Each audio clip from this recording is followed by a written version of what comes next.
ഞാൻ ഒരാളും പഠിപ്പിക്കുന്നു എന്നൊന്നുമില്ല. പഠിപ്പീരൊന്നും അല്ല ഉള്ളത്, പക്ഷെ പഠിക്കലുണ്ട് ഇതില്.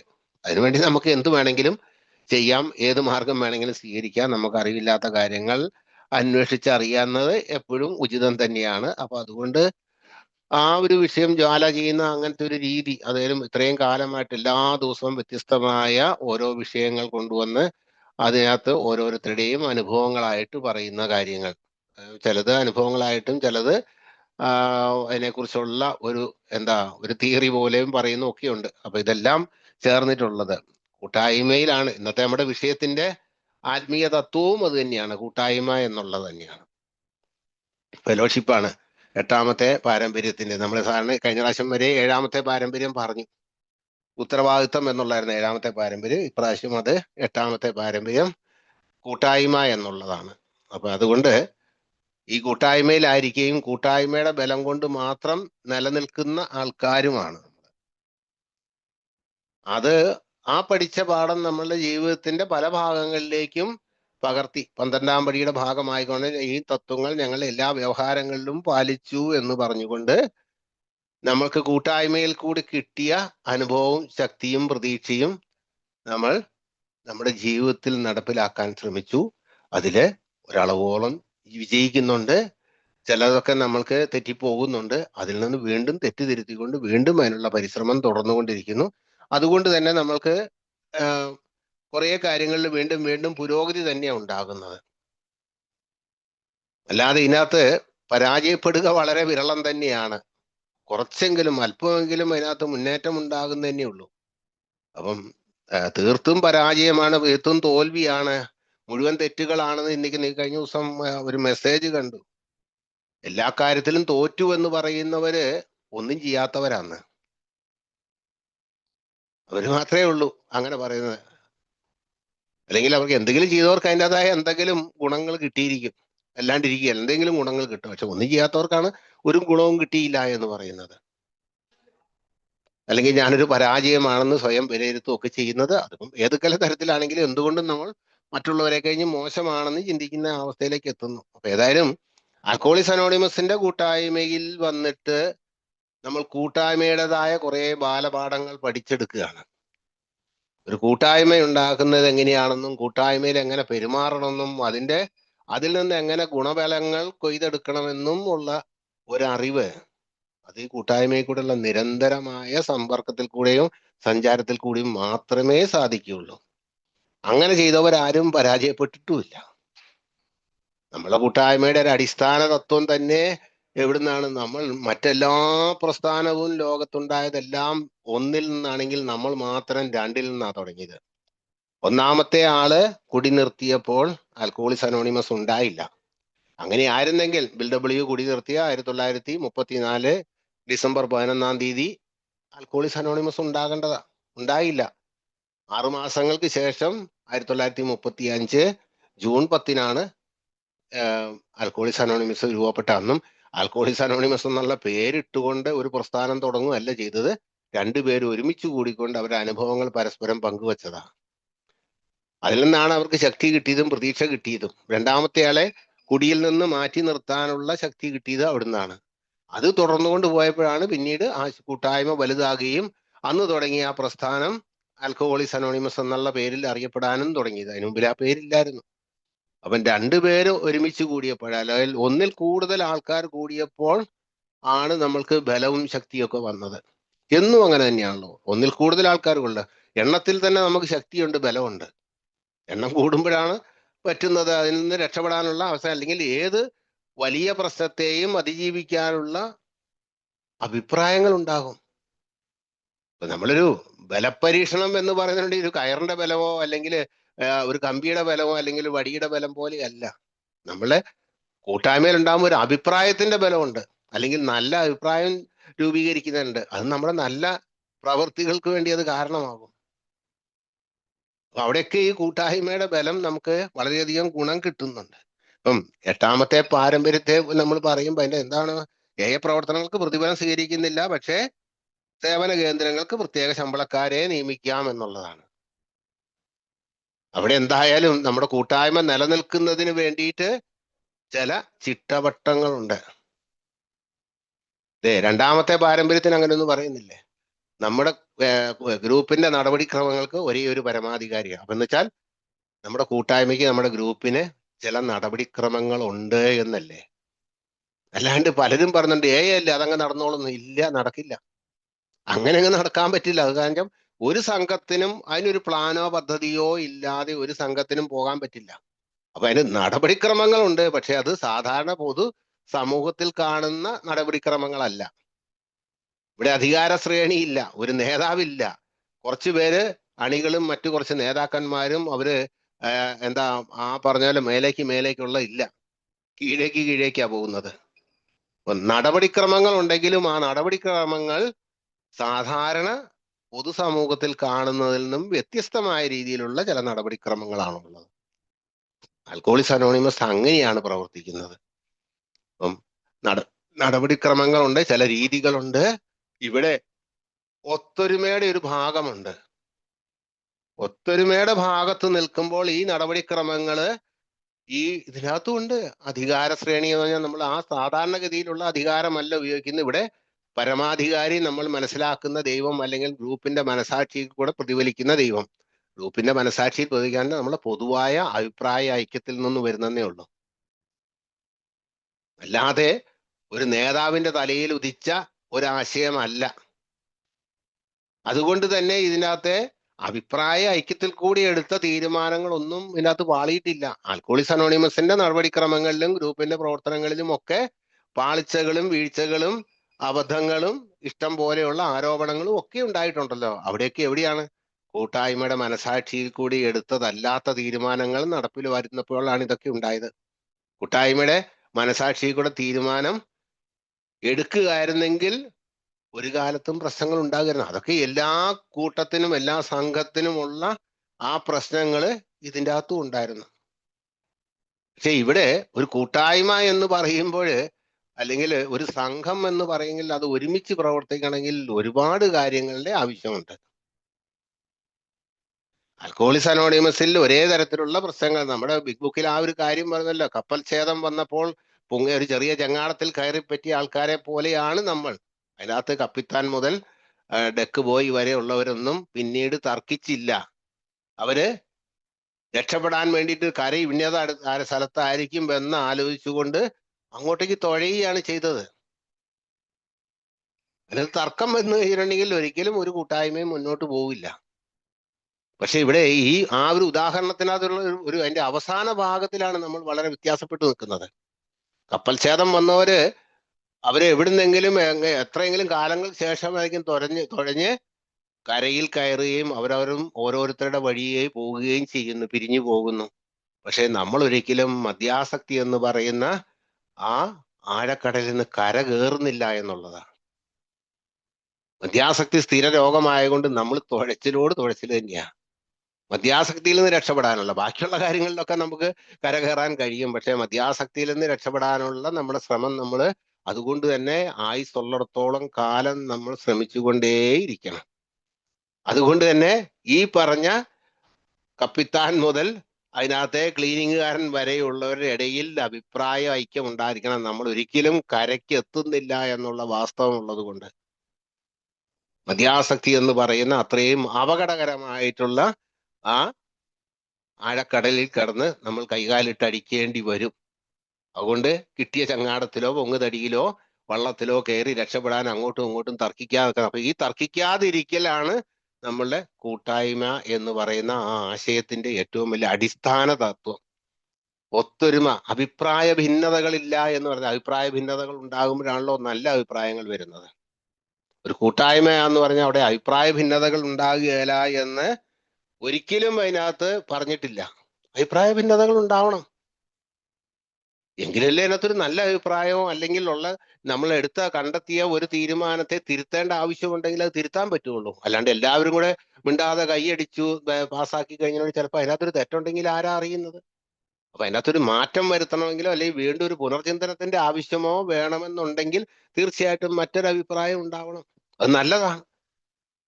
ആ ഏതഭിപ്രായം പറയുന്നവരും അവനവന്റെ അഭിപ്രായത്തിൽ നിർബന്ധമായിട്ടും കടിച്ചു തൂങ്ങാൻ ശ്രമിക്കുന്നില്ല എന്നുള്ളതാണ് നമ്മളുടെ കൂട്ടായ്മയിൽ നമ്മൾ കാണുന്നത്. നോക്കൂ, നമ്മുടെ ഇലക്ഷനുകളൊക്കെ കണ്ടില്ലേ, 3/2 ഭൂരിപക്ഷം കിട്ടിയിട്ടില്ലെങ്കിൽ നമ്മൾ സാധാരണ ഇലക്ഷൻ അല്ല, നമ്മളെ ഡെലിഗേറ്റിന്റെയോ ട്രസ്റ്റിയുടെ ഒക്കെ പിന്നെ തേർഡ് ലെഗസി പ്രൊസീജിയർ അനുസരിച്ചാണെങ്കിൽ പറഞ്ഞ മറ്റെല്ലാം നമുക്ക് കേവല ഭൂരിപക്ഷം മതി.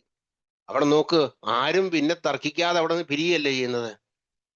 നറുക്കെടുക്കുന്നു, ഒരാളെ പേര് കിട്ടുന്നു. അതൊരു പക്ഷേ കൃത്യം ഈ പറഞ്ഞ പോലെ 3/2 ഭൂരിപക്ഷത്തിന് ലേശത്തിന്റെ കുറവ് കൊണ്ടൊക്കെ ആയിരിക്കാം ചിലപ്പോൾ ഒരുപക്ഷെ ഇലക്ഷൻ ഈ പിന്നെ ഒരു നറുക്കെടുപ്പിന്റെ ആവശ്യം വേണ്ടി വരുന്നെങ്കിൽ പോലും ആ നേരിയ ഭൂരിപക്ഷത്തെ കഴിഞ്ഞും നറുക്കെടുപ്പിൽ മറ്റേയാളാണ് ജയിച്ചെങ്കിൽ ആരും ഒന്നും മിണ്ടുന്നില്ലല്ലോ. പിന്നെ ആരെങ്കിലും അയാളെ എതിര് പറയുന്നുണ്ടോ? അയാൾ പറയുന്നതിനോ അയാള് ഈ കൂട്ടായ്മയെ മുന്നോട്ട് നയിക്കുന്നതിനുള്ള നേതൃത്വം കൊടുക്കുന്നതിനോ ഒന്നും ആരും തടസ്സം പറയാറില്ല. അത് നമ്മൾ എടുത്തേക്കുന്ന ഒരു തീരുമാനമാണ്. കാരണം നമ്മളുടെ കൂട്ടായ്മയിൽ കൂടി പ്രവർത്തിച്ച ഗ്രൂപ്പിന്റെ മനസാക്ഷി എന്ന് പറഞ്ഞ ദൈവത്തിന്റെ തെരഞ്ഞെടുപ്പായിട്ട് അതിനെ അംഗീകരിച്ചിട്ടുണ്ട്. നമ്മൾ എടുത്തൊരു നിയമം, ഒരു തീരുമാനം. ആ തീരുമാനം എടുത്തു കഴിഞ്ഞു കഴിഞ്ഞാൽ പിന്നെ നമ്മൾ അതിനെ തർക്കിക്കാൻ പോകുന്നില്ല. കാരണം നമ്മളുടെ പ്രധാന പ്രശ്നം നേരത്തെ വെള്ളത്തിൽ നീന്തുന്നവരാണ്. ഇവിടെ തർക്കമല്ല പ്രധാന വിഷയം, എങ്ങനെയും കരയ്ക്ക് കയറാനുള്ള ശ്രമമാണ് നടത്തുന്നത്. മദ്യാസക്തിയുടെ ആഴക്കടലിൽ മുങ്ങിച്ചാകാതിരിക്കാൻ വേണ്ടിയുള്ള ശ്രമമാണ് നടത്തുന്നത്. അപ്പൊ അതിന്റെ ഇടയിൽ തർക്കിച്ചുകൊണ്ട് അങ്ങോട്ടും ഇങ്ങോട്ടും തുഴഞ്ഞിട്ട് കാര്യമില്ലല്ലോ. അവിടെ തന്നെയല്ലേ നിൽക്കുന്നു. വഞ്ചി ഇപ്പോഴും തിരുനക്കര തന്നെ എന്ന് പറഞ്ഞാൽ ആ പ്രയോഗം പോലെ രാത്രിയിൽ കള്ളുകുടിയന്മാരായിരിക്കാം, അല്ലാത്തവരായിരിക്കാം, എന്തായാലും അങ്ങനെ കള്ളുകുടിയന്മാരെ കുറിച്ചാണ് പറയുന്നത്. അവിടെ കയറി വഞ്ചിയിൽ കയറി തുഴച്ചിൽ ആരംഭിച്ചു. നേരം വെളുത്ത് നോക്കുമ്പോൾ അവിടെ തന്നെ, കാരണം ഇവർ കെട്ടഴിക്കാൻ മറന്നുപോയായിരുന്നു. പിന്നെ അവിടെ കിടന്ന് തുഴഞ്ഞിട്ട് വല്ല കാര്യമുണ്ടോ? വഞ്ചി ഇപ്പോഴും അവിടെ തന്നെയാണ് നിൽക്കുന്നത്. ഒരു നേരം വെളുക്കോളം തുഴഞ്ഞിട്ട് ഒരു കാര്യം കിട്ടിയില്ല എന്ന് പറഞ്ഞാല്. ഇതങ്ങനെയല്ല. നമ്മൾ ഈ ആഴക്കടലിന് മുങ്ങിച്ചാകാതിരിക്കാൻ വേണ്ടിയുള്ള ശ്രമത്തിലാണ് നിൽക്കുന്നത്. അപ്പൊ അതുകൊണ്ട് നമ്മൾ ഈ പറഞ്ഞിടത്ത് നമ്മൾ അഭിപ്രായ ഭിന്നതകളൊക്കെ വലിയ തർക്കങ്ങളിലേക്കോ വഴക്കുകളിലേക്കോ എത്താതിരിക്കാൻ വേണ്ടി ശ്രമിക്കുന്നു. അതാണ് എട്ടാമത്തെ പാരമ്പര്യത്തെ കുറിച്ച് പറയുമ്പോൾ തീർച്ചയായിട്ടും നമ്മളുണ്ട്. അത് നമ്മുടെ ഗ്രൂപ്പിന്റെ നടപടികൾക്ക് ഒരേ ഒരു പരമാധികാരം. അപ്പൊ നടപടികൾ ഉണ്ടെന്നും അതിന് ചില അധികാരികളെ ചുമതലപ്പെടുത്തുന്ന, അതിനാണല്ലോ ഡെലിഗേഷൻ വെച്ചേക്കുന്നത്. എല്ലാവർക്കും കൂടെ പോയി ഒരു ഇതിന്റെ പദ്ധതികൾ നടപ്പിലാക്കാൻ പറ്റും, ഒരു തീരുമാനം എടുക്കാൻ പറ്റും. നമ്മുടെ നാട്ടില് ഇത്രയോ മാത്രം ഉണ്ട്, 5000 ഗ്രൂപ്പുകളുണ്ട്. ഇവരെല്ലാം കൂടെ കൂടി ഒരുമിച്ചിരുന്നൊരു തീരുമാനം എടുക്കാനോ ചർച്ച എടുക്കാനോ എങ്ങനെ നിൽക്കാണ്ട് പണ്ടേ നമ്മൾ പറഞ്ഞില്ലേ, പലരും കൂടിയ പാമ്പിയാകുകയായിരുന്നു. അവിടെ കൂട്ടായ്മയില്ലാന്നില്ല, ആൾക്കൂട്ടമേ ഉള്ളു. അവിടെ കൂട്ടായ്മയില്ലാന്നിട്ടാ പാമ്പിയാകാത്ത. ആ ഉദാഹരണത്തിനകത്ത്, ആ പഴഞ്ചൊല്ലിനകത്ത് അങ്ങനെയുണ്ട്. അവിടെ ആൾക്കൂട്ടമേ ഉള്ളൂ. അതുകൊണ്ട് അവര് വ്യത്യസ്തമായ രീതിയിലാണ് ചെല്ലുന്നത്. ഒരാളുടെ അടിച്ച വടിയുടെ മുകളിലായിരിക്കും മറ്റവന്റെ അടി കൊള്ളുന്നത്. അതുകൊണ്ട് പാമ്പിനിട്ട് ഒരിക്കലും അടി കൊള്ളാറില്ല. അതുകൊണ്ടാണ് പാമ്പിയാകാത്തത്. അപ്പൊ അതുകൊണ്ട് അത് സാധിക്കില്ല. അതുകൊണ്ട് നടപടിക്രമങ്ങൾ നടപ്പിലാക്കണമെന്നുണ്ടെങ്കിൽ ആൾക്കാരുടെ എണ്ണം കുറഞ്ഞിരിക്കണം. അപ്പം ഈ നമ്മളെ MLA-മാരെയും MP-മാരെയൊക്കെ തെരഞ്ഞെടുക്കുന്ന പോലെ തന്നെ ഒരു വലിയ ആൾക്കൂട്ടത്തെ പ്രതികരിക്കാൻ വേണ്ടി ഒരാളെ തെരഞ്ഞെടുക്കുക. കാരണം എങ്കിൽ മാത്രമേ അത് നടക്കുകയുള്ളൂ. അപ്പൊ അതുകൊണ്ട് അത്തരം കാര്യങ്ങളൊക്കെ ഉണ്ട്.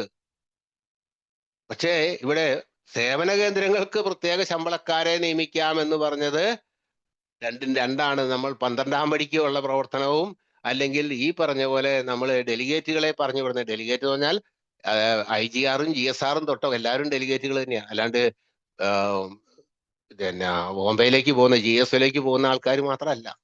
ഇവരൊക്കെ അല്ല, ആ ഗ്രൂപ്പിനെ പ്രതികരിക്കുന്ന ആരാണോ പ്രതിനിധികൾ, അത്ര തന്നെയുള്ള എൻ്റെ ആ വാക്കിന് അർത്ഥം അത്ര തന്നെയുള്ളൂ. അപ്പൊ അവരെ തെരഞ്ഞെടുത്ത് പോയി അവര് അവിടെ ഒരുമിച്ചിരുന്ന് ചർച്ച ചെയ്യാനും അതിൽ നിന്നൂടെ ഒരു ഉചിതമായ തീരുമാനമെടുത്തത് നടപ്പിൽ വരുത്താനും ഒക്കെ ഉള്ളതാണ്. പക്ഷേ ഈ ഡെലിഗേറ്റുകളെ തെരഞ്ഞെടുക്കാനും അവരവിടെ പോയി എന്ത് സംസാരിക്കണമെന്നും എന്ത് തീരുമാനം എടുക്കേണ്ടതാണെന്നും ഒക്കെ അവർക്ക് പോയി അവിടെ ചെയ്യണമെങ്കിൽ അതിന്റെ അഭിപ്രായം അവരിവിടെ അവരുടെ ഗ്രൂപ്പുകളിൽ ചർച്ച ചെയ്ത് തീരുമാനം എടുത്ത് പോകേണ്ടതുണ്ട്. എങ്കിൽ മാത്രമേ ഉള്ളൂ.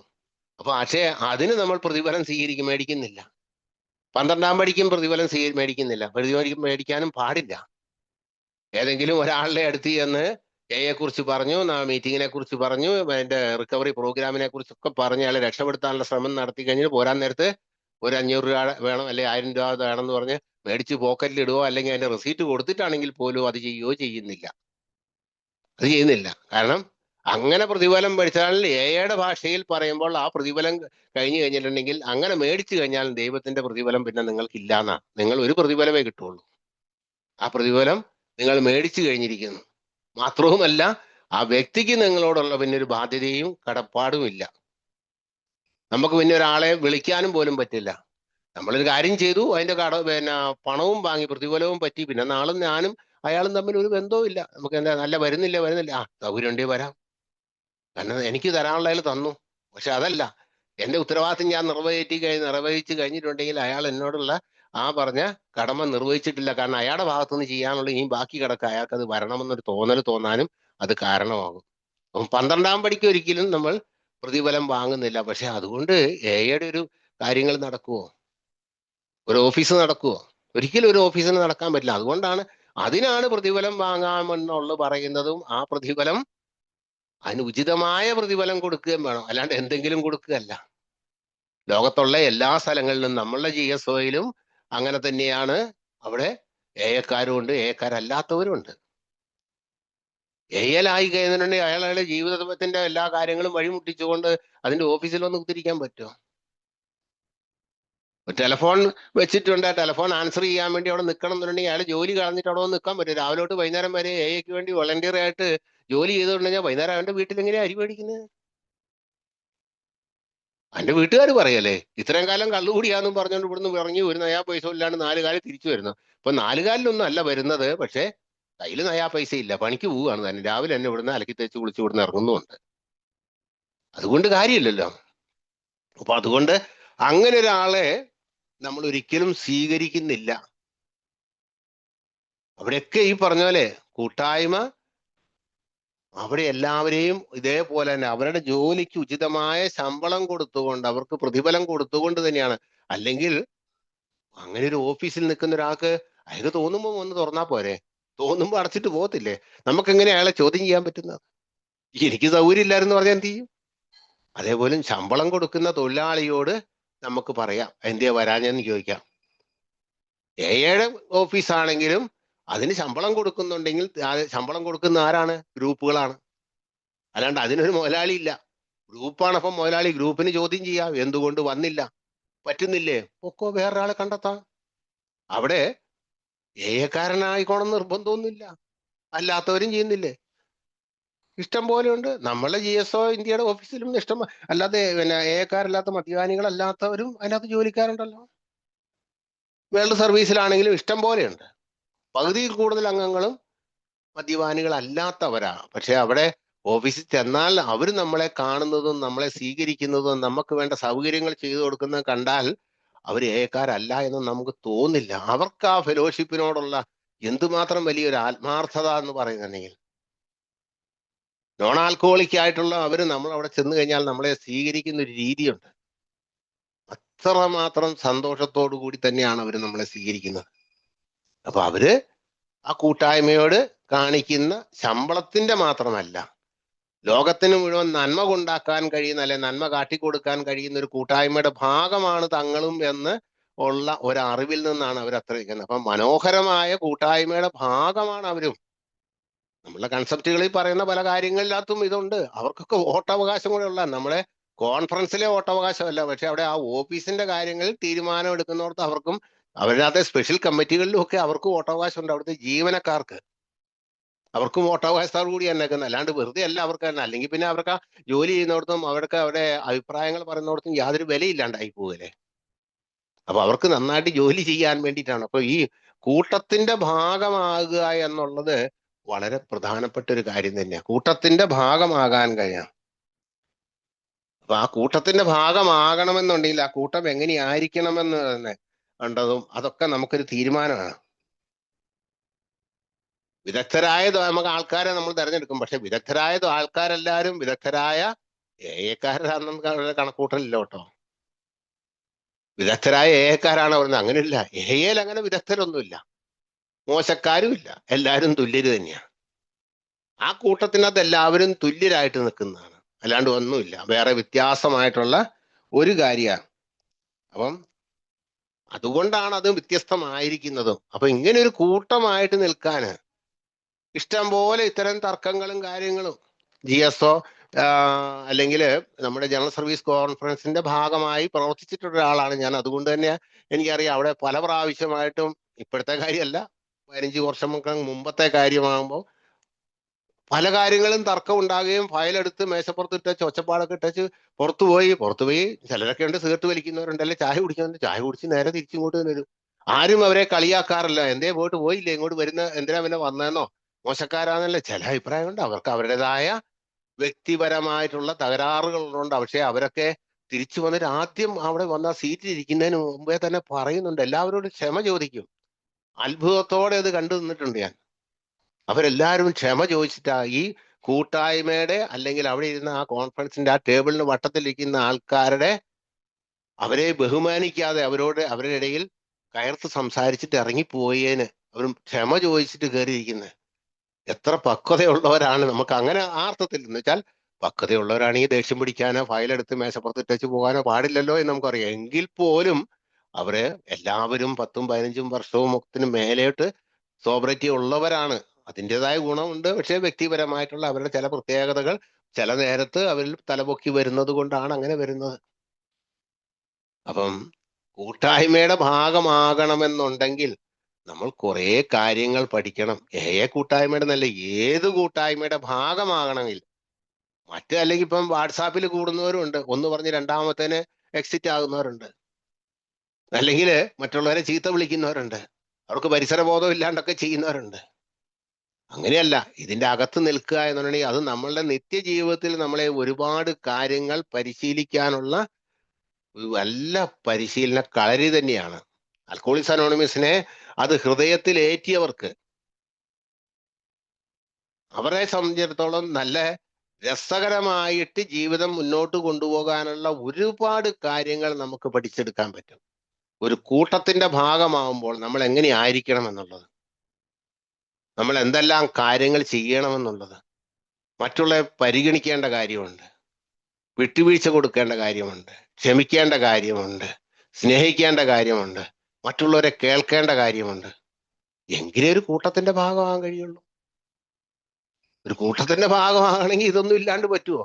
എനിക്ക് എൻ്റെതായ അഭിപ്രായവും എൻ്റെതായ പിടിവാശികളുമായിട്ടാണ് ഞാൻ നടക്കുന്നതെങ്കിൽ എങ്ങനെയാ നമുക്ക് ആ ഒരു കൂട്ടത്തിന്റെ ഭാഗമായിരിക്കാൻ കഴിയുന്നത്? നമ്മളെന്നും തർക്കത്തിന്റെ ഭാഗത്തായിരിക്കും, നമ്മളെന്നും വിയോജിപ്പിന്റെ ഭാഗത്തായിരിക്കും, ഏതു നേരത്തും നമ്മൾ കലഹത്തിന്റെ ഭാഗത്തായിരിക്കും. അതിനു വേണ്ടിയിട്ടല്ലല്ലോ. അവിടെ ഒരിക്കലും സന്തോഷം കിട്ടുകയില്ല, അവിടെ ഒരിക്കലും സമാധാനം കിട്ടുകയില്ല, അവിടെ ഒരിക്കലും പുരോഗതിയും കിട്ടില്ല.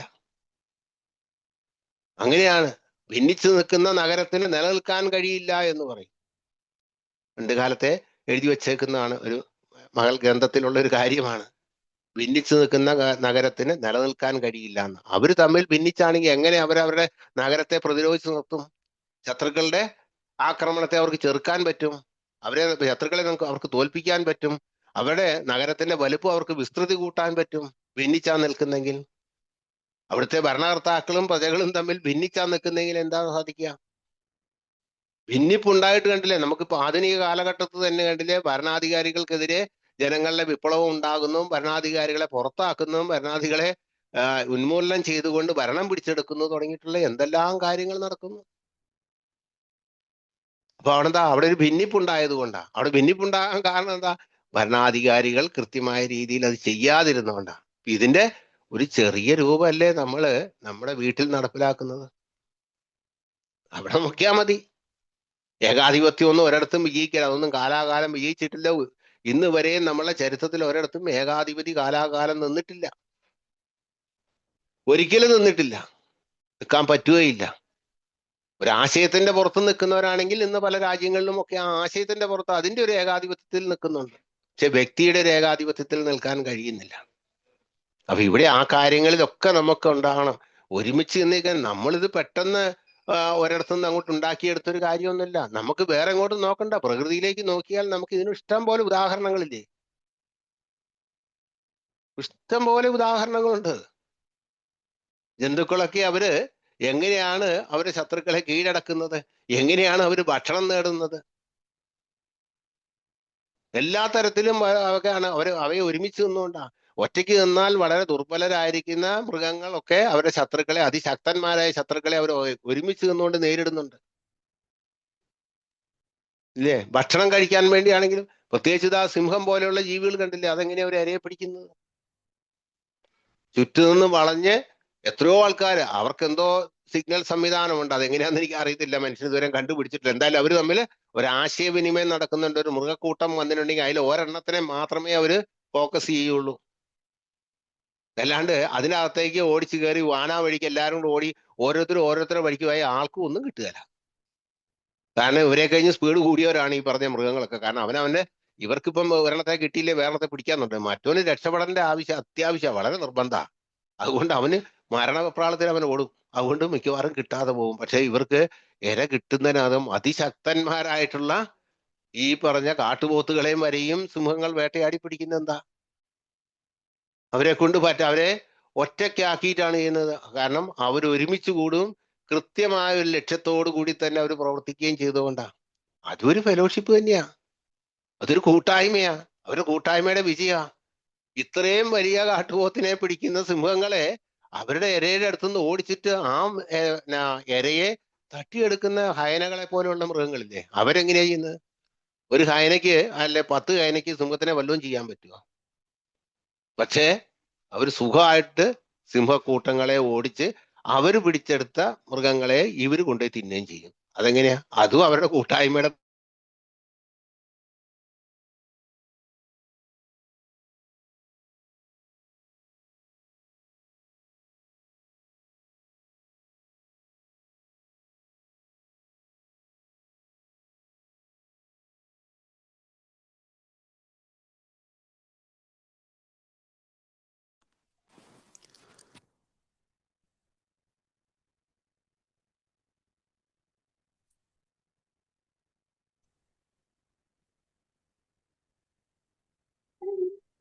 കേൾക്കുന്നില്ലല്ലോ. കേൾക്കുന്നില്ല. സണ്ണി ചേട്ടന്റെ സാറേ, ചാർജ് റേഞ്ച് പോയിരിക്കുകയാണെന്ന് തോന്നുന്നു. അതെ അതെ, ബ്രേക്ക് ആയി. ഒന്നല്ലോ.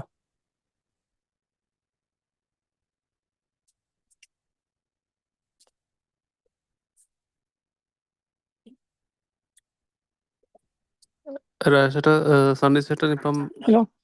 ടോക്കിലില്ല. കേൾക്കുന്നില്ല. ചേട്ടൻ ഔട്ടായി. പുറത്തു പോയി. നമുക്കൊരു സെക്കൻഡ് നോക്കാം.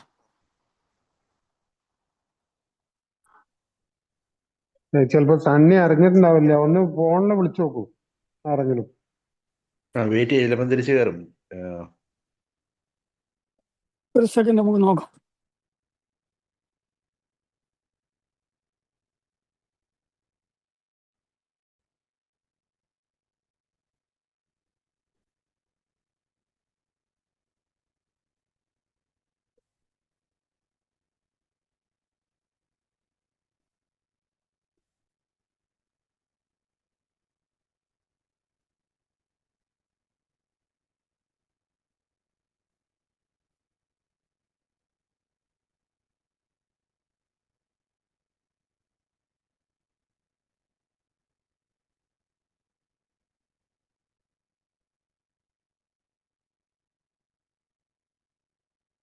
സണ്ണിച്ചേട്ടന് കയറാൻ കഴിയുന്നില്ല. ഉം. കേട്ടാ, എന്തോ സണ്ണിച്ചേട്ടന് കയറാൻ കഴിയുന്നില്ല പുള്ളിക്ക്. കിട്ടിയായിരുന്നോ ഇപ്പൊ വിളിച്ചിട്ട്? ഞാൻ വിളിച്ചായിരുന്നു, ഷൈജു കയറാൻ പറ്റുന്നില്ല എന്ന് പറയുന്നു. ഷൈജു ഭായി എന്നാ ഇച്ചിരി നേരം സംസാരിക്കാവോ? സാഹചര്യം ഉണ്ടോ? 2 മിനിറ്റ് നോക്കാം, സണ്ണിച്ചേട്ടൻ കയറി വരുമോ നോക്കട്ടെ. വന്നു, സണ്ണിച്ചേട്ടൻ വന്നല്ലോ. പക്ഷെ സണ്ണിച്ചേട്ടന് മൈക്കില്ല. സണ്ണിച്ചേട്ടൻ കയറിയിട്ടുണ്ട്, സണ്ണിച്ചേട്ടൻ മൈക്ക് കിട്ടിയില്ല.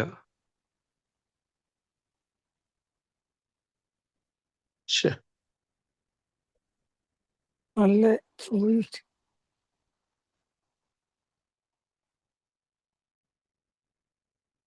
ഒന്നും കൂടി കട്ട് ചെയ്തിട്ട് കയറാൻ പറഞ്ഞാൽ മതി. വൈഫൈന്റെ പ്രശ്നമാണ് കുറിച്ചുണ്ടില്ലേ. ഷൈജു ഭായി ഒന്നുകൂടെ വിളിക്കാവോ? ഷൈജു ഭായി. അതെ, കറക്റ്റ്.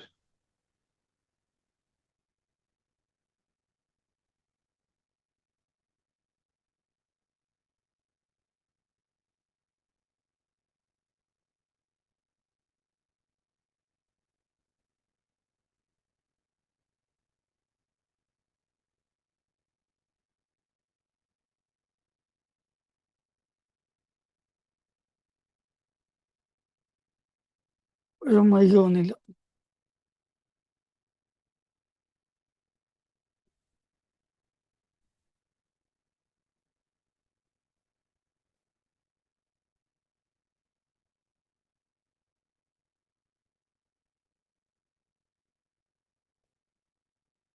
ഇരിക്കാൻ എന്തോ കുഴപ്പമാണല്ലോ. പുള്ളി വന്നിട്ടില്ല രാജേഷേ. വന്നിട്ടുണ്ട്, മൈക്കില്ല.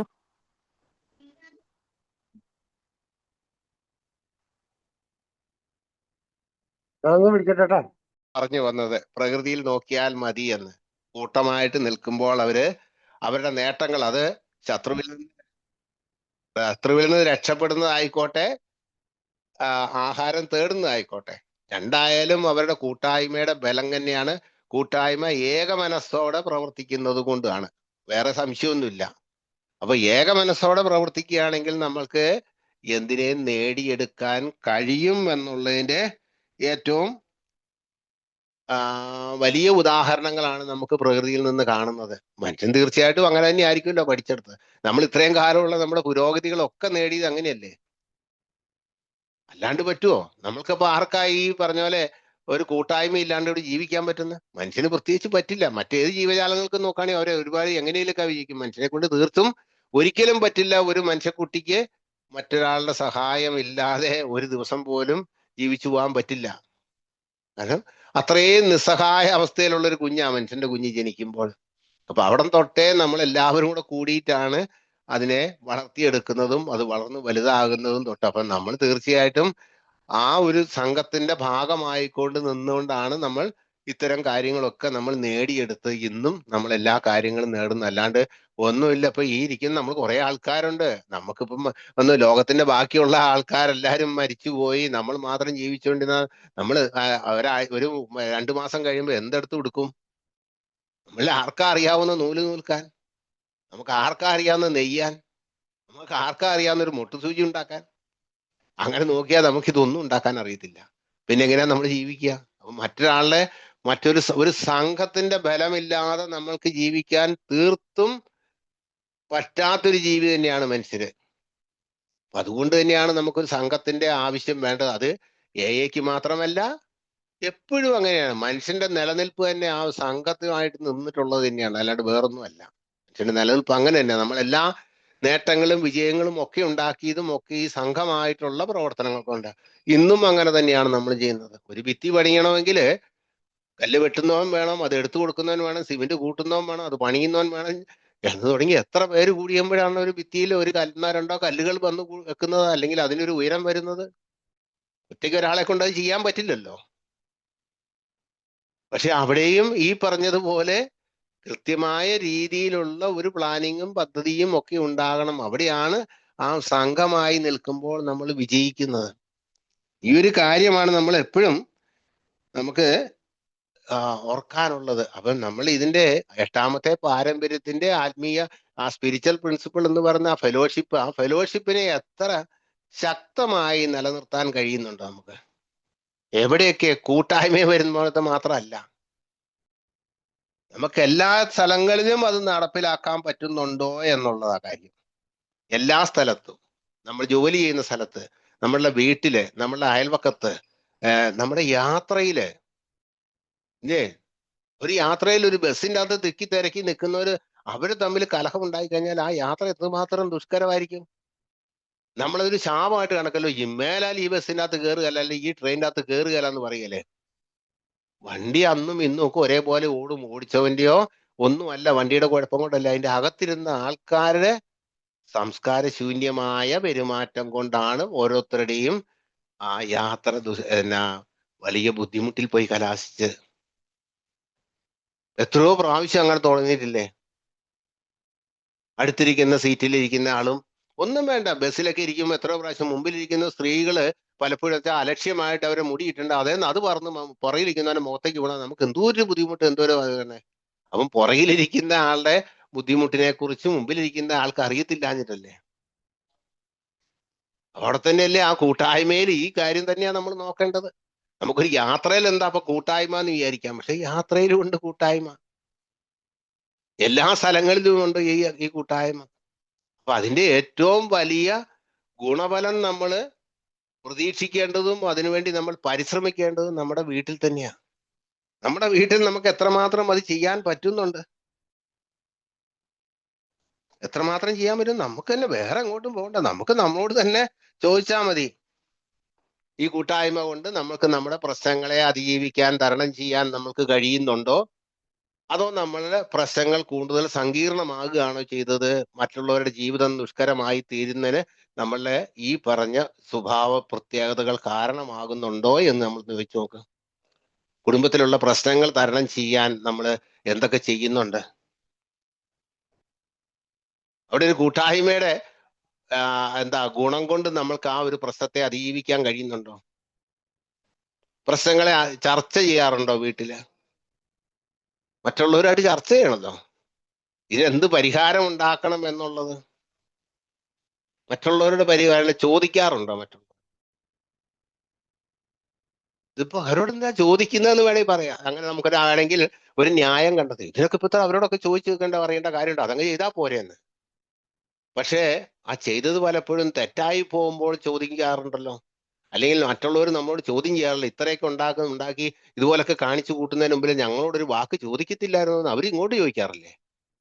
നമ്മളൊരു പക്ഷേ ചോദിച്ചിട്ട് അത് മോശമായി പോയി കഴിഞ്ഞാൽ അതിന്റെ നാണക്കേട് ഓർത്തിട്ട് ചിലപ്പോൾ ഒരു പക്ഷേ മിണ്ടാതിരിക്കാം. പക്ഷേ മറ്റുള്ളവർ, കുടുംബാംഗങ്ങൾ ഇങ്ങോട്ട് ചോദിക്കും, ഇതൊക്കെ ഇത്രയും പ്രശ്നങ്ങൾ ഉണ്ടാക്കി ഇതുപോലെയൊക്കെ ഈ താറുമാറുകളൊക്കെ സൃഷ്ടിക്കുന്നതിന് മുമ്പേ ഒന്ന് ചോദിക്കത്തില്ലായിരുന്നോ എന്ന്. അത് തന്നെയാ വേണ്ടത്. അവര് ചോദ്യം ചോദിച്ചാൽ മതി. അപ്പോഴാണ് ആ ഒത്തുചേരൽ അവിടെ ഉണ്ടാകുന്നത്.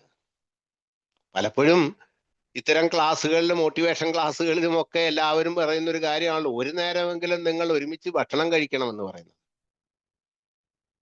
ഒരു നേരമെങ്കിലും ഒരുമിച്ച് ഭക്ഷണം കഴിക്കണമെന്ന് പറയുന്നത് വെറുതെ അല്ല, കുറെ കാര്യങ്ങൾ അവിടെ സംസാരിക്കാനില്ലേ, പല കാര്യങ്ങളും അങ്ങോട്ടും ഇങ്ങോട്ടും കൊടുക്കാനില്ലേ, ഭക്ഷണത്തെ കുറിച്ചൊരു അഭിപ്രായം പറയാനില്ലേ. എന്ന് വെച്ചിട്ടുണ്ടെങ്കിൽ മോശം മാത്രമല്ലല്ലോ, നല്ലതും പറയാമല്ലോ. നന്നായിരിക്കുന്നു, അല്ലെങ്കിൽ ഇന്നലത്തെ കഴിഞ്ഞ് നന്നായിരിക്കുന്നു, അല്ലെ കഴിഞ്ഞ ദിവസത്തെ കഴിഞ്ഞ് നന്നായിരിക്കുന്നു, അല്ലെ ഇതിലും കുറച്ചുകൂടെ നന്നാക്കണം, ഇതൊക്കെ പറയാനുള്ളതല്ലേ. അത് അവിടെയല്ലേ പറയാൻ പറ്റുള്ളൂ.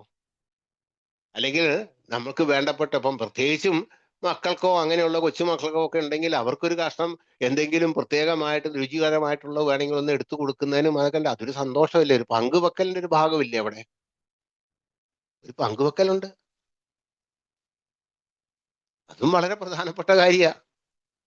എന്തിനാണ് ഭാര്യയും ഭർത്താവും എന്തിനാണ് ഒരു ബെഡ്റൂമിൽ ഒരു കട്ടിലിൽ കിടക്കണം എന്ന് പറഞ്ഞാൽ അതിനൊരൊറ്റ ലക്ഷ്യം മാത്രമല്ല ഉള്ളത്.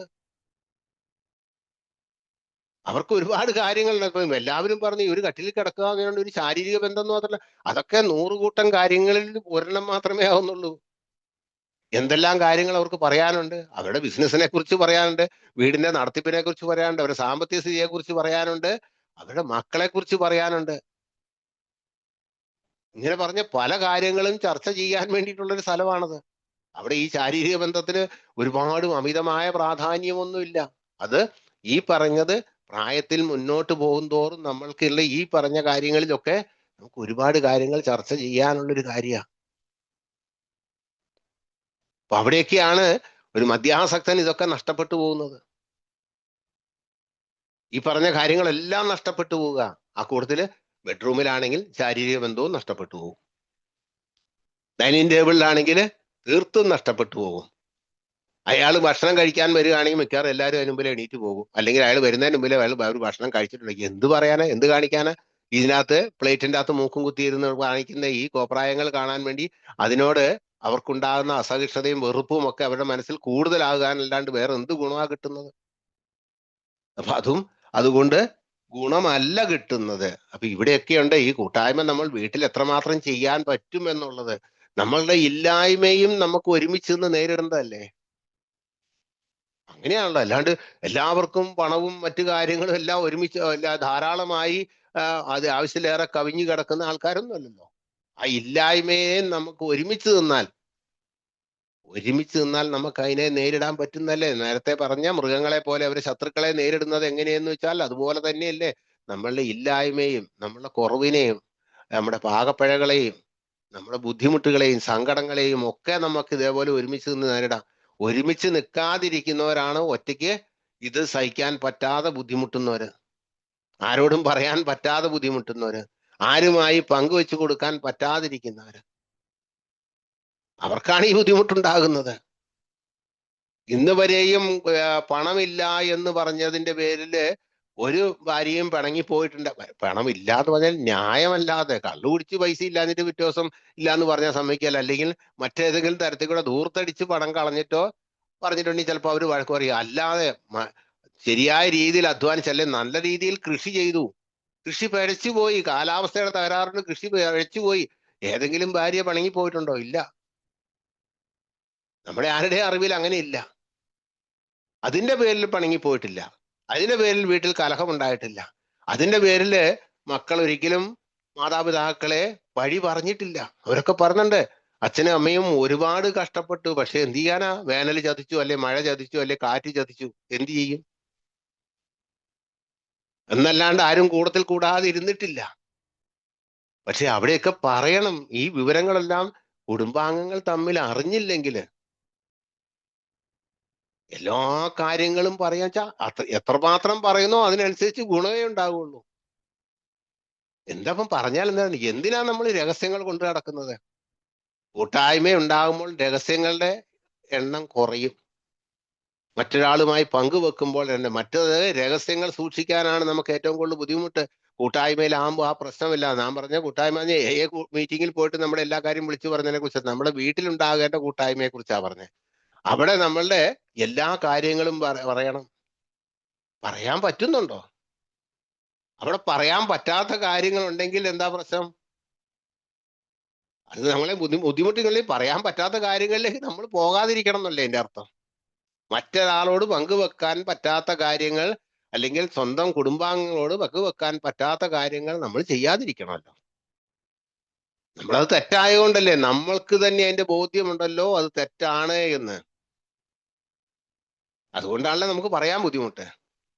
ഞങ്ങളുടെ തെറ്റുകളുടെ യഥാർത്ഥ വശം സ്വന്തമായും മറ്റൊരാളോടും ദൈവത്തോടും ഏറ്റുപറഞ്ഞ, അപ്പൊ എന്ത് കാരണം കൊണ്ടാണ് എന്നുള്ളത് പറയേണ്ടി വരൂലേ?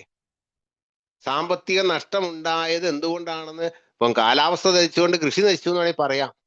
ചീട്ട് കളിച്ചിട്ട് പണം പോയി എന്ന് പോയി പറയാൻ പറ്റുമോ?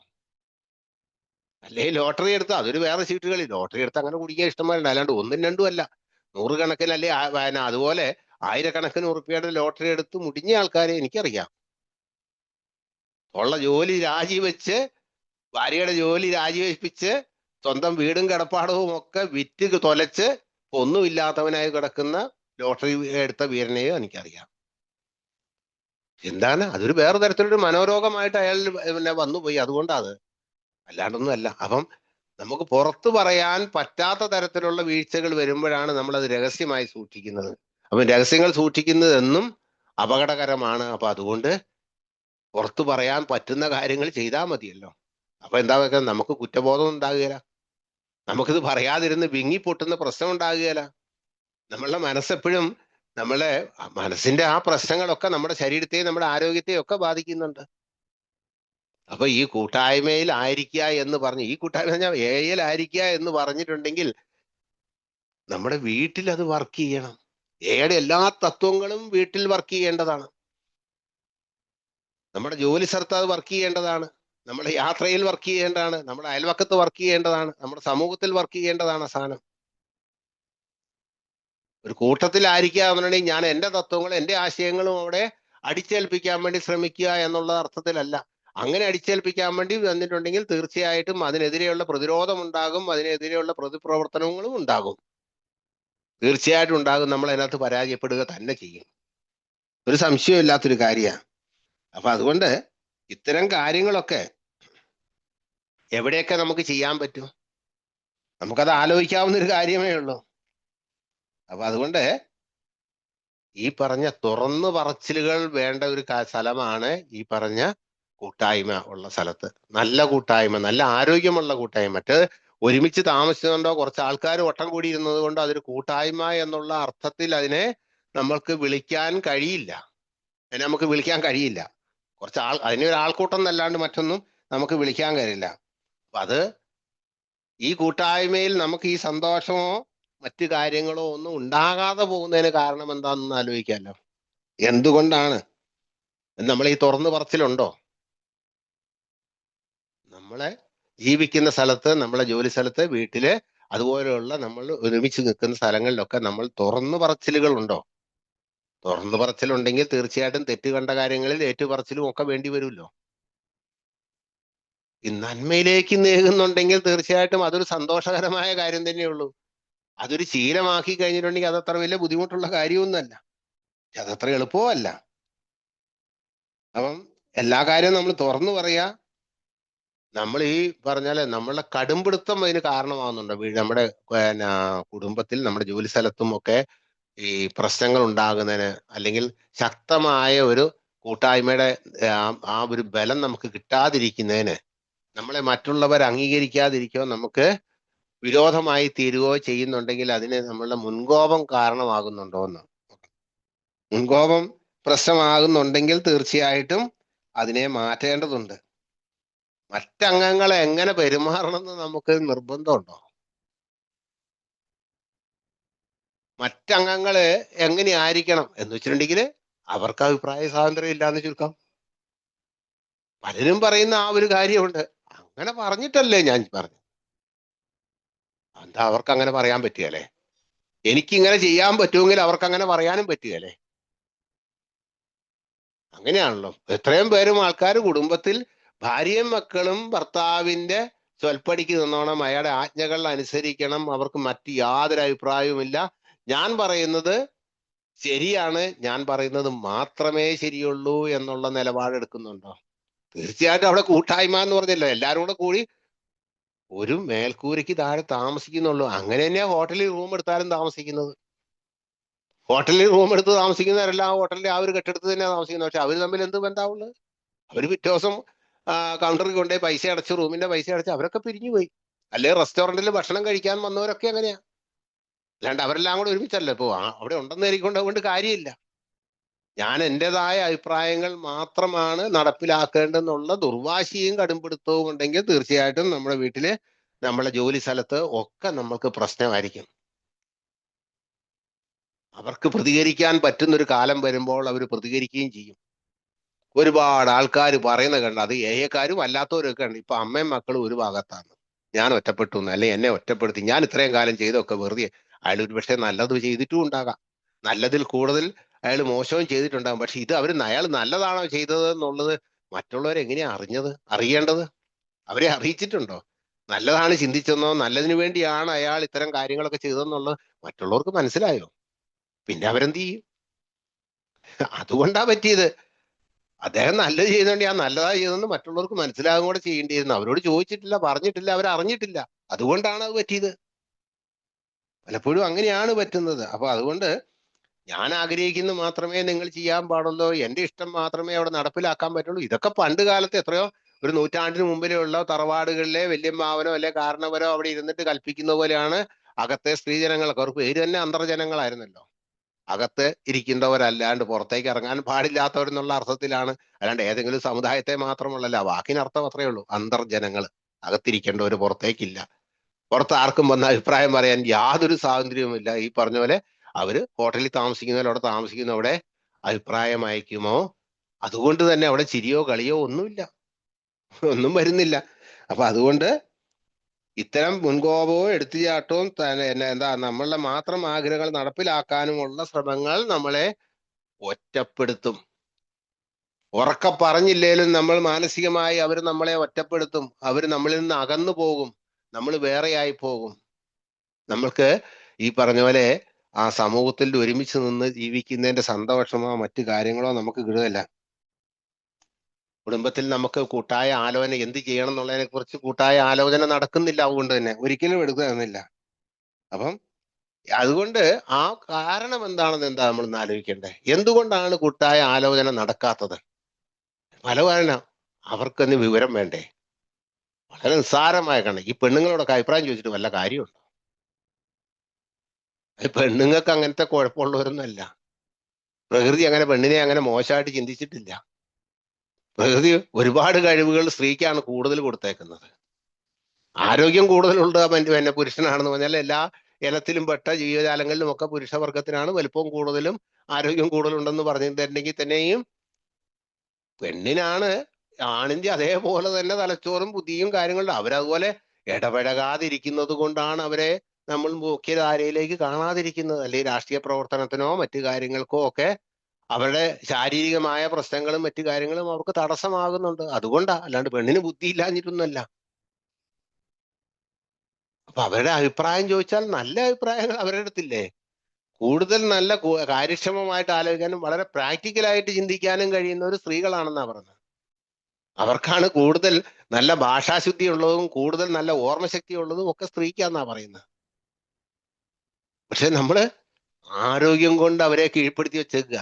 ഇവർക്കൊന്നും അറിയില്ല എന്നുള്ളത്, എന്തിനു പറയുന്നു, എന്തിനു ചോദിക്കുന്നു എന്നുള്ള കാര്യങ്ങള്. അപ്പൊ അതുകൊണ്ട് നമ്മൾ ഈ കൂട്ടായ ആലോചന നടക്കാത്തതിന് കാരണം അവർക്കൊന്നും അറിയില്ല എന്നുള്ളതാണ്. അതിലേറെ നേരത്തെ പറഞ്ഞതുപോലെ എനിക്ക് മാത്രമേ എല്ലാം അറിയുള്ളൂ എന്നൊരു തോന്നലുമുണ്ട്. അതും പെണ്ണ്. അപ്പൊ അതിനെ തന്നെ നമുക്ക് വേണമെങ്കിൽ അതിനെ നമ്മുടെ ധാർഷ്ട്യം ആക്കാം, അല്ലെ നിസ്സാര കാര്യങ്ങൾ അവരോട് അവര് പറയുന്നത് കേൾക്കാതിരിക്കാനുള്ള നമ്മുടെ മനോഭാവമാകാം. അവരെന്ത് പറഞ്ഞാലും അവരോട് ചാടി കടിക്കാൻ പറ്റുന്ന പോലെയുള്ള ആ കോപം കൊണ്ടാവാൻ നമുക്ക് ചിലപ്പം, അല്ലെങ്കിൽ ഒളിച്ചു വെക്കുന്ന സ്വഭാവം ഉള്ളത് കൊണ്ടാവാം, നമുക്ക് പുറത്തു പറയാൻ പറ്റാത്തത് കൊണ്ട്, അല്ലെങ്കിൽ അവരോട് നമുക്കൊരു അടുപ്പമില്ലാതെ തോന്നുന്നുണ്ടാവാം. ഇവരോട് പണ്ടേ പറഞ്ഞു വെച്ചില്ലേ, പെൺചൊല്ല് കേൾക്കുന്നവൻ പെരുവഴിയാന്ന് ആരോ പറഞ്ഞു. ഏതോ ആണുങ്ങൾ കൂട്ടത്തിൽ ഒരുമിച്ചിരുന്ന് പറഞ്ഞുണ്ടാക്കിയ ഒരു പഴഞ്ചൊല്ല, അല്ലാണ്ട് പെൺചൊല്ല് കേട്ടവനൊന്നും പെരുവഴിയിലൊന്നും ആകുന്നൊന്നുമില്ല. അപ്പൊ ഇത്തരത്തിലുള്ള ഒരുപാട് നമ്മൾ കാര്യങ്ങൾ പലതും അങ്ങനെ വെക്കാറുണ്ട്, അങ്ങനെ ചെയ്യാറുണ്ട്. പിന്നെ അവർ അനാവശ്യമായി ധൂർത്ത് കാണിക്കും, കാര്യവിവരം ഇല്ലാത്തവരാണ്, അല്ലെങ്കിൽ പിന്നെ വരുംവരായികളെ കുറിച്ച് ചിന്തിക്കാത്തവരാണ്, ആർഭാടം കാണിക്കുന്നവരാണ്. ഇതൊന്നും ഇല്ല യഥാർത്ഥത്തില്. എത്ര ദാരിദ്ര്യം പിടിച്ച് എത്ര മദ്യപിച്ചിട്ടോ മറ്റു മോശമായി ജീവിച്ചുകൊണ്ടോ വീട്ടിൽ ഒരു സാമ്പത്തികമില്ലാതെ പട്ടിണി കിടക്കുന്നവരാണെന്ന് പറയുന്ന വീട്ടിലും ഒരുപക്ഷെ അരിയുടെ മണമോ മുളകിന്റെ മണമോ മല്ലിയുടെ മണമോ ഒക്കെ ഉള്ള ഒരു 100-ന്റെയോ ഒരു 500-ന്റെയോ ഒക്കെ നോട്ട് അവിടെ ഉണ്ടാകും. ഈ സ്ത്രീകൾ സൂക്ഷിച്ചു വെച്ചിട്ടുണ്ടാവും. അവർക്കറിയാം ഒരു അത്യാവശ്യം വന്നിട്ടുണ്ടെങ്കിൽ ഒരു മരുന്ന് മേടിക്കാൻ, ഈ പറഞ്ഞ ധൂർത്തനായി നടക്കുന്ന ഭർത്താവിന് വരെ ഒരു അത്യാവശ്യത്തിന് മരുന്ന് മേടിക്കാൻ വേണ്ടിയിട്ട് ഒരു ആവശ്യം വന്നാൽ വേണ്ടിയിട്ട് അവരെങ്ങനെയെങ്കിലും ലുബ്ധിച്ച് അവിടെ വെച്ചിട്ടുണ്ടാവും. അപ്പൊ ആർക്കാണ് ശരിയായ രീതിയിൽ കാര്യഗ്രഹണ ശേഷി ഉള്ളത്, അറിവുള്ളത്, ജ്ഞാനമുള്ളത്, മുൻകരുതലുള്ളത്? പ്രാക്ടിക്കലായിട്ട് അവർക്ക് അറിയാം. പിള്ളേരൊക്കെ ഉള്ള വീട്ടിലാണെങ്കിൽ തീർച്ചയായിട്ടും അതെ അതുണ്ട്, അവരത് സൂക്ഷിച്ചു വെച്ചിരിക്കും, അല്ലെങ്കിൽ അവനവരുടെ ഒരു മാർഗം കണ്ടുപിടിച്ചിരിക്കും. പലപ്പോഴും പല ആണുങ്ങളും, പ്രത്യേകിച്ച് കള്ളുകുടിയന്മാര്, എല്ലാ അരിപ്പാത്രവും മുളകിന്റെ പാത്രവും മല്ലിയുടെ പാത്രവും ഒക്കെ കൈയിട്ട് ഇളക്കി നോക്കും. പക്ഷെ അവര് കിട്ടാറില്ല. അവരെ എടുത്താൽ കിട്ടാതിരിക്കാൻ വേണ്ടി ചിലപ്പോൾ അയലോക്കത്തെ ചേച്ചിയുടെ കയ്യിലായിരിക്കും കൊടുത്തേക്കുന്നത്. എന്തായാലും അവർ സൂക്ഷിച്ചു വെക്കും. അപ്പൊ ഈ പറയുന്ന കരുതലുണ്ട്, കഴിവുണ്ട്, മിടുക്കുണ്ട് എന്ന് പറയുന്ന ആണുങ്ങളെ കഴിഞ്ഞും എപ്പോഴും കഴിവും മിടുക്കും ഒക്കെ കൂടുതലുള്ളത് അവർക്കാ. ലോകത്തിലുള്ള എല്ലാ ജീവജാലങ്ങളും വളരെ അപൂർവം ചില ജന്തുക്കളുടെ ഒഴികെ ബാക്കിയെല്ലാം അവരുടെ കുഞ്ഞുങ്ങളെ വളർത്തുന്ന ആരാ? സ്ത്രീകളാണ്. 99.9% അതെ. വളരെ കുറഞ്ഞ 1-2 ജീവികളുടെ മാത്രം പേരുകളാ പറയുന്നത് ആൺവർഗം അതിന് കുഞ്ഞുങ്ങളെ വളർത്തുന്നത്. അല്ലാതെ ആ കുഞ്ഞുങ്ങളെ വളർത്തിയെടുക്കാൻ വേണ്ടി ഈ ശാരീരിക ക്ഷമതയിലൊക്കെ ഇത്രയും കുറഞ്ഞ ആരോഗ്യം കുറഞ്ഞ ഈ പെൺജീവികൾ എന്തുമാത്രം അവരതിനു വേണ്ടി പൊരുതുന്നുണ്ട്. അവരെ കൊണ്ട് അവർ പൊരുതി അവർ നേടുന്നില്ല. അപ്പൊ അവർക്ക് കഴിവില്ലാത്തവരല്ല, പക്ഷെ അവരുടെ കഴിവിനെ അംഗീകരിക്കാതിരിക്കുന്നത് കൊണ്ടാണ്. അവര് ദുർച്ചെലവ് നടത്തുന്നവരല്ല, ആർഭാടം നടത്തുന്നവരല്ല. എല്ലാവർക്കും കൊണ്ട് ഇത് ആണിലും പെണ്ണിലും ഒക്കെ ഉള്ളതാണ് ഈ ആർഭാടവും ഇതെല്ലാ കാര്യങ്ങളും. ആ തകരാറുള്ളവർ എല്ലാ കൂട്ടത്തിലും ഉണ്ട്, അല്ലാണ്ട് അവർക്ക് മാത്രമല്ല. അപ്പൊ ഇതൊക്കെ പറഞ്ഞിട്ടാണ് അവരെ നിശബ്ദരാക്കാനും അവരോട് ചോദിക്കാതിരിക്കാനും അവരുടെ അഭിപ്രായങ്ങൾ സ്വീകരിക്കാതിരിക്കാനും ഉള്ള കാരണമായിട്ട് കാണുന്നത്. അപ്പൊ അങ്ങനെ പല പല പല പല കാരണങ്ങൾക്ക് വേണമെങ്കിൽ നമുക്ക് ഒരുപക്ഷെ പറയണം. അപ്പൊ അങ്ങനെയും ഉണ്ട്. അപ്പം ഇവിടെയാണ് ഈ കൂട്ടായ്മ എന്ന് പറയുന്നത്. ഇതൊക്കെ ചേരുമ്പോഴാണ് ആ വീട്ടിലപ്പം എത്രമാത്രം സന്തോഷകരമായിട്ട് ജീവിക്കാവുന്നതാണ്. അതാണ് നമ്മൾ ഇല്ലാതാക്കി കളയുന്നത്. അതുപോലെ തന്നെ ഈ കുട്ടികൾ എന്താ മോശക്കാരാണ്? കുട്ടികളാണെങ്കിൽ തന്നെ അവരെ പറയുന്നിടത്ത് ചിലപ്പോൾ ഒരുപക്ഷെ കളിയിൽ കൂടെ പറയുന്നിടത്തും ചില കാര്യങ്ങളൊക്കെ അതിനകത്ത് ഉണ്ടാവും. കാര്യങ്ങളൊന്നും ഇല്ലാണ്ടിരിക്കുകയല്ല. അപ്പൊ അതുകൊണ്ട് അവരോട് അഭിപ്രായം ചോദിച്ചിട്ടുണ്ടോ? മുട്ട നീന്തുന്ന കൊച്ചിനോട് അഭിപ്രായം ചോദിച്ചില്ല എന്നുള്ളത് വാസ്തവം, ശരി തന്നെ. പക്ഷെ ഒരു 10 വയസ്സിന് മേലെയായിട്ട് ഒരു 15 വയസ്സൊക്കെ എടുക്കാനായിട്ടുള്ള കുട്ടികളോട് അവർക്ക് അവരെ കൊണ്ട് പറ്റുന്ന ഒരു അഭിപ്രായം ചോദിക്കാമല്ലോ. അതിനിപ്പോ അങ്ങനത്തെ കാര്യമുള്ള ഒരു ബിസിനസ് നടത്തുന്നതിനെ കുറിച്ച് ചോദിക്കണ്ട. വീടിനൊരു പെയിന്റ് അടിക്കുന്നുണ്ടെങ്കിൽ ഏത് കളറാ മോനെ നല്ല അല്ലെ മോളെ നല്ലതെന്നൊന്നും ചോദിക്കുന്നതിന് എന്താ കുഴപ്പമിരിക്കുന്നത്? അവരുടെ കണ്ണിന് ഇമ്പോ ഉള്ള ഒരു കളർ അല്ലെങ്കിൽ അവരെ അടുത്ത ഏതെങ്കിലും വീട്ടിൽ അടിച്ചേക്കുന്ന ഒരു പെയിന്റ് കണ്ടപ്പോൾ അവർക്ക് വേണേൽ പറയാൻ പറ്റുമല്ലോ. അല്ലെങ്കിൽ അവർക്കൊരു ഡ്രസ്സ് എടുക്കണമെങ്കിൽ അത് ഏതാ വേണ്ടതെന്ന് ചോദിച്ചു കഴിഞ്ഞാൽ അവരോടത് പറഞ്ഞു കൊടുക്കണ്ടേ? അവര് വലിയ വിലയുടെ വാങ്ങാൻ നമ്മളെ കൊണ്ട് താങ്ങാത്തതാണെങ്കിൽ അവരോട് പറയണ്ടേ, നമ്മളുടെ അടുത്ത് അച്ഛൻ്റെ അടുത്ത് അല്ലെ അമ്മയുടെ അടുത്ത് ഇത്രയും പണമേ ഉള്ളൂ, അതുകൊണ്ട് ഇന്നത് സെലക്ട് ചെയ്യാവുള്ളൂ എന്ന് പറയണ്ട. അത് അറിയത്തില്ലാത്ത കുട്ടികൾ ആർഭാടമായിട്ട് കൂട്ടുകാരെങ്കിലും വാങ്ങുന്നൊക്കെ വെച്ചിട്ടുണ്ടെങ്കിൽ നമ്മുടെ സാമ്പത്തിക സ്ഥിതിയും മറ്റു കാര്യങ്ങളൊക്കെ നമ്മളവരെ അറിയിക്കാത്തതുകൊണ്ടല്ലേ. നമ്മൾ എത്രയാണെന്നുള്ളത് അവരെ അറിഞ്ഞിരിക്കണമല്ലോ. അവരെ അറിഞ്ഞാലേ അവരതിനനുസരിച്ചുള്ള. അപ്പം കുട്ടികൾക്ക് അഭിപ്രായമില്ല എന്നല്ല, അവർക്ക് അഭിപ്രായം പറയാൻ പറ്റുന്ന മേഖലയിൽ അവരോടൊന്ന് ചോദിക്കാലോ. അവർക്ക് എത്രമാത്രം അവരുടെ പേഴ്സണാലിറ്റിയിൽ അത് എത്രമാത്രം ഗുണങ്ങൾ ഉണ്ടാക്കുന്ന, അവരെ മതിയായ രീതിയിൽ അവരെ അംഗീകരിക്കുന്നുള്ള, അവരുടെ അഭിപ്രായങ്ങൾ സ്വീകരിക്കുന്നുണ്ട് എന്നൊക്കെ കേൾക്കുന്നത് തന്നെ അവർക്ക് വലിയ ഒരു അഭിമാനത്തിന്റെ കാര്യം തന്നെയാണ്. അപ്പൊ അതും അതുകൊണ്ട് കുട്ടികളെ കൊണ്ട് അവരുടെ അഭിപ്രായം കേൾക്കണം. അതുപോലെ തന്നെ അവരുടെ നമ്മളെ ചർച്ചയിലും ഒന്ന് പങ്കെടുപ്പിക്കാം. മറ്റുള്ള പിള്ളേർ കയറി പോകുന്നുള്ള ഒരു കാലത്ത് പണ്ട് കാലത്ത് അങ്ങനെയായിരുന്നു. ഇപ്പൊ അങ്ങനെയൊന്നും ഇല്ലെങ്കിൽ പോലും അങ്ങനെയായിരുന്നു. പുറത്തിറങ്ങാൻ പറ്റിയല്ല, പിള്ളേർ ഭയന്ന് പൊക്കോണം, പിള്ളേർക്ക് കേൾക്കാൻ പാടില്ല എന്ന് പറഞ്ഞാ എന്ന് പറഞ്ഞല്ല. ഈ പറഞ്ഞ പോലെ അവിടെയൊക്കെ ഈ കാര്യങ്ങളൊക്കെ ചെയ്യുമ്പോൾ നമ്മൾ ഒരു കൂട്ടത്തിന്റെ ഭാഗമാകുകയാണ്, മറ്റുള്ളവരെ ഒരു കൂട്ടത്തിന്റെ ഭാഗമാക്കുകയാണ്. അവരും മുന്നോട്ട് വരുമ്പോൾ ഇതേപോലെ ജീവിക്കാനും ഇതേപോലെ തന്നെ ചിന്തിക്കാനും മറ്റുള്ളവരോടൊപ്പം കൂട്ടമായി നിന്നുകൊണ്ട് തീരുമാനങ്ങൾ എടുക്കാനും അതിന്റെ ഗുണഫലങ്ങൾ ആസ്വദിക്കാനും അവർക്കുണ്ടാകേണ്ട കഴിവുകളെ അപ്പം നമുക്ക് പോഷിപ്പിച്ചെടുക്കാൻ പറ്റും. അതാണ് അതിൻ്റെ ഒരു കാര്യം. ഇതേപോലെ തന്നെ ഇതിങ്ങനെ ആലോചിച്ച് പറഞ്ഞ് സംസാരിക്കാനാണെങ്കിൽ നമുക്ക് ഇഷ്ടം പോലെ ഈ കാര്യം ഇങ്ങനെ പിന്നെ വലിച്ചു നീട്ടി വേണമെങ്കിൽ പറയാം. ഓരോരുത്തരുമായിട്ട് ജോലി സ്ഥലത്താണെങ്കിൽ നമ്മളെ കഴിഞ്ഞും താഴെയുള്ള ആൾക്കാരോട് നമ്മൾ എങ്ങനെയാ പെരുമാറുന്നത്?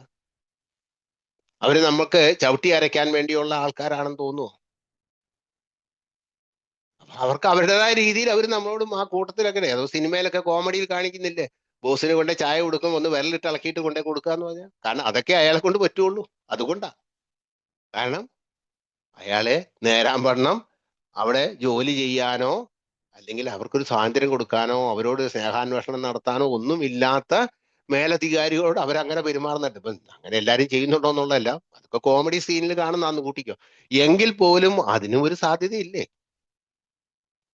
അപ്പൊ അതുകൊണ്ട് ഇത്തരം കാര്യങ്ങളിലൊക്കെ നമുക്ക് എവിടെയും നമ്മൾക്കൊരു കൂട്ടമില്ലാണ്ട് നമ്മൾക്ക് ഒരിക്കലും നമ്മുടെ സർവൈവൽ സാധിക്കുന്ന ഒരു ജീവികളല്ല നമ്മൾ മനുഷ്യരെന്ന് പറയുന്നത്. കൂട്ടം നിർബന്ധമായിട്ടും വേണം. അപ്പൊ അതുകൊണ്ട് ആ കൂട്ടത്തെ നമ്മൾ സെലക്ട് ചെയ്തെടുക്കുക. നമുക്ക് ഉചിതമായിട്ടുള്ളവര്, നമ്മൾക്ക് ഗുണങ്ങൾ കിട്ടുമെന്ന് അറിയാവുന്ന അല്ലെങ്കിൽ അത് നമുക്ക് ഗുണങ്ങൾ തരാൻ സാധ്യതയുള്ളവരായിട്ടുള്ളവരെ, അങ്ങനെയുള്ള ആൾക്കാരുടെ കൂട്ടത്തിൽ ചേര്. തീർച്ചയായിട്ടും അവരുടെ ഗുണഗണങ്ങൾ നമ്മളിലേക്കും പകരാൻ സാധ്യതയുണ്ട്. കാരണം അത് പകർന്നില്ലെങ്കിൽ നമുക്ക് അവരുടെ കൂട്ടത്തിൽ നിൽക്കാൻ പറ്റാണ്ടാകും. നമ്മുടെ ഏകാധിപത്യ സ്വഭാവവും അല്ലെങ്കിൽ ധാർഷ്ട്യവും ഒന്നുണ്ടെങ്കിൽ അത്തരം ഒന്നും ഇല്ലാത്ത ഒരാൾക്കാരുടെ കൂട്ടത്തിൽ നമുക്ക് പോയി നിൽക്കാൻ പറ്റില്ല. ക്രമേണ നമ്മൾ അതുപോലെ ആയി മാറണം. അതൊരു പൊതുവായിട്ടുള്ള ഗുണങ്ങളായിട്ട് കണക്കാക്കപ്പെടുന്നുണ്ട്. അതുകൊണ്ട് തന്നെ നമ്മൾ അതിന്റെ ഭാഗമായിക്കൊണ്ട് നമുക്ക് മാറാൻ കഴിയും. തീർച്ചയായിട്ടും അത് നമ്മുടെ ജീവിതത്തിന്റെ എല്ലാ മേഖലകളിലും നമുക്ക് ഗുണങ്ങൾ തരികയും ചെയ്യും, എല്ലായിടത്തും മാത്രമല്ല. അപ്പം തീർച്ചയായിട്ടും ആൽക്കഹോളിക്സ് അനോണിമസ് ഈ പറഞ്ഞ ഒരു പാരമ്പര്യത്തിന്റെ പിന്നാമ്പുറത്ത് ഒളിപ്പിച്ചു വെച്ച് ബോധപൂർവ്വം ഒളിപ്പിച്ചല്ല. അതിന്റെ ഒരു ആത്മീയ ആശയം എന്ന് പറയുന്നത്, ആ ഒരു കൂട്ടായ്മ എന്ന് പറയുന്നത് എല്ലായിടത്തും അല്ല. പക്ഷെ ആൽക്കഹോളിക്സ് അനോണിമസ് അതിന് പ്രത്യേകമായ ഒരു പ്രാധാന്യം കൊടുക്കുന്നു. കൂട്ടായ്മ എല്ലാ കാലത്തും എല്ലായിടത്തും നല്ലത് തന്നെയാണ്, അതെല്ലാവർക്കും അറിയാവുന്നതാണ്. പക്ഷെ ആ കൂട്ടായ്മയിൽ ഒരുമിച്ച് നിന്നുകൊണ്ട് നേട്ടങ്ങൾ ഇത്രമാത്രം കൊയ്തെടുക്കാൻ കഴിയുമെന്ന് തെളിയിച്ചു തന്നത് ലോകത്തിലെ ഏറ്റവും വലിയ സംഘവും നമ്മൾ തന്നെയാണ്. മറ്റൊക്കെ ഉണ്ട്, എല്ലാവർക്കും അറിയാം. നേട്ടങ്ങൾ ഉണ്ടാക്കിയെടുക്കാൻ ഒരുമിച്ച് നിൽക്കുന്നത് തന്നെയാണ് നല്ലതെന്നുള്ള എല്ലാവർക്കും അറിയാവുന്ന കാര്യമാണ്. പക്ഷേ ഇതുകൊണ്ട് ഇത്രമാത്രം നമ്മളെ സമസ്ത മേഖലകളിലും നമുക്ക് മാറ്റങ്ങൾ ഉണ്ടാക്കിയെടുക്കാൻ പറ്റും. ജീവിതം തീർച്ചയായിട്ടും അത്രമാത്രം മാറ്റിമറിച്ചെടുക്കാൻ കഴിയും. എല്ലാ അർത്ഥത്തിലും എല്ലാ കാര്യങ്ങളിലും നമുക്ക് നമ്മുടെ ജീവിതത്തെ അത്രമാത്രം മെച്ചപ്പെടുത്തി എടുക്കാൻ കഴിയുന്നത് അതുകൊണ്ടാണ് ഈ കൂട്ടത്തിന്റെ ഭാഗമായി നിന്നുകൊണ്ട്, ഒരുമിച്ച് നിന്നുകൊണ്ട്, ശക്തി പ്രാപിക്കുന്നുണ്ട് നമ്മൾക്ക് ഒരു കാലത്ത് ചെയ്യാൻ കഴിയാവുന്നില്ല എന്ന് വിചാരിച്ചിരുന്ന കാര്യങ്ങൾ നമുക്ക് നിഷ്പ്രയാസം നമ്മൾക്ക് നേടിയെടുക്കാൻ കഴിയുന്നതായിട്ട് നമുക്ക് മനസ്സിലാക്കാൻ തീർച്ചയായിട്ടും അത് തന്നെയാണ് നമ്മുടെ ഏറ്റവും വലിയ നേട്ടമായിട്ട് നിൽക്കുന്നത്.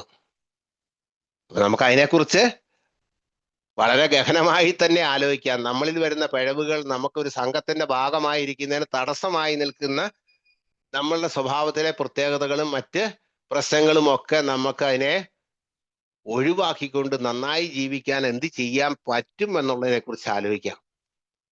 ഇനിയുള്ള കാലങ്ങളിൽ നമുക്കത് എത്രമാത്രം ചെയ്യാൻ പറ്റുമെന്ന് നമ്മൾ നോക്കുക. അങ്ങനെ നമ്മൾ അതിൽ നിന്ന് നമുക്കൊരു മോചനം കിട്ടി സന്തോഷത്തോടെ ജീവിക്കാൻ പറ്റട്ടെ. എൻ്റെ ഈ ഇതിനെക്കുറിച്ചുള്ള എൻ്റെ ഇപ്പം പറഞ്ഞ ഇത്രയും നമുക്ക് സമയം നമുക്ക് കുറച്ച് നഷ്ടപ്പെടല്ലേ, അതും കൂടെ ഞാൻ കൂട്ടിയെടുത്തു കേട്ടോ. 4 മിനിറ്റ് ആയിരുന്നു പോയത്, അതുകൊണ്ട് കൂട്ടിയെടുത്തു. എന്നാലും ഞാൻ എന്നെ അവസാനിപ്പിക്കുകയാണ്. അവസാനമായിട്ട് ബൈബിളിൽ സങ്കീർത്തനത്തിൽ എന്ന് പറയുന്ന സങ്കീർത്തനത്തിലുണ്ട് 133 സങ്കീർത്തനത്തിൽ ഒരു കാര്യം പറയുന്നുണ്ട്. അത് നല്ല രസകരമായിട്ട്, ആരും ബൈബിൾ വായിക്കണമെന്നോ അല്ലെങ്കിൽ അതുപോലെ പകർന്നുള്ള അർത്ഥത്തിലല്ല കേട്ടോ ഞാൻ പറഞ്ഞത്. അതിനകത്ത് നല്ലൊരു കാര്യം കിടക്കുന്നത് സങ്കീർത്തനം 130 ഇങ്ങനെയാണ്: സഹോദരർ ഏക മനസ്സോടെ ഒന്നിച്ച് വസിക്കുന്നത് എത്ര വിശിഷ്ടവും സന്തോഷപ്രദവുമാണ്. 2000 വർഷത്തിനല്ല, സങ്കീർത്തനമാകുമ്പോൾ 4000 വർഷങ്ങൾക്ക് മുമ്പേ എഴുതി വെച്ചേക്കുന്ന ഒരു സംഗതിയാണ്. അതിനകത്ത് മതവും കാര്യങ്ങളൊന്നുമില്ല.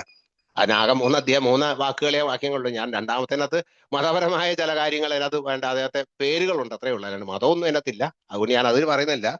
3-ാമത്തെ വാക്യം ഇങ്ങനെയാണ്: സിയോൺ പർവ്വതങ്ങളിൽ പൊഴിയുന്ന ഹെർമോൺ തുഷാരം പോലെയാണത്. അവിടെയാണ് ദൈവം തന്റെ അനുഗ്രഹവും അനന്തമായ ജീവനും പ്രദാനം ചെയ്യുന്നത്. നല്ല രസകരം എനിക്ക് തോന്നി. അതുകൊണ്ട് ഈ ഒരു കൂട്ടായ്മയെ കുറിച്ച് പറയുമ്പോൾ സഹോദരർ ഏക മനസ്സോട് ഒരുമിച്ച് വസിക്കുന്നിടത്താണ് ദൈവം തന്റെ അനുഗ്രഹവും ജീവനും അനന്തമായ ജീവനും പ്രദാനം ചെയ്യുന്നതെന്ന്. അപ്പൊ ഇത്രയും വർഷങ്ങൾക്ക് മുമ്പേ തന്നെ നമ്മളില് ഈ മനുഷ്യന്റെ ചരിത്രത്തിന്റെ ഒരു ഭാഗമായിട്ടുള്ളതായിട്ട് കൂട്ടിക്കോ. അപ്പൊ അതേ നമ്മുടെ കാഴ്ചപ്പാട് ഇങ്ങനെയാ. അപ്പൊ നമ്മൾക്ക് അതായി മാറാൻ കഴിയട്ടെ, ഏക മനസ്സോടെ ഒരുമിച്ച് ജീവിക്കാൻ കഴിയട്ടെ, നമുക്ക് അവിടെ സന്തോഷം കിട്ടട്ടെ. നമുക്ക് കിട്ടുന്ന, നമ്മൾ പറയുന്ന പോലെ നമുക്ക് അനന്തമായ ജീവൻ, അവിടെ സന്തോഷവും അനുഗ്രഹവും ഒക്കെ നമുക്ക് ഈ ഒരുമിച്ചുള്ള ജീവിതത്തിൽ നമുക്ക് കിട്ടട്ടെ. തീർച്ചയായിട്ടും വളരെ സന്തോഷം നമുക്ക് ഇത്രയും നേരം ഒരുമിച്ചിരിക്കാൻ കഴിഞ്ഞു. അതിന് അവസരമുണ്ടാക്കി തന്ന ജ്വാല ഗ്രൂപ്പിനും അതേപോലെ തന്നെ ഇത്രയും നേരം എന്നെ കേട്ടിരുന്ന എല്ലാ സഹോദരങ്ങൾക്കും നന്ദി പറഞ്ഞുകൊണ്ട് നിർത്തട്ടെ. നന്ദി.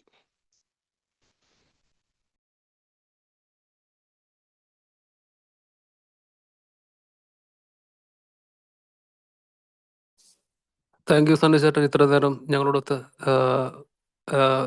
പാരമ്പര്യങ്ങളിലെ ആത്മീയത വിവരിച്ചു തന്നതിനും അതുപോലെ തന്നെ കൂട്ടായ്മയിൽ നിലനിൽക്കുന്നത് കൊണ്ട്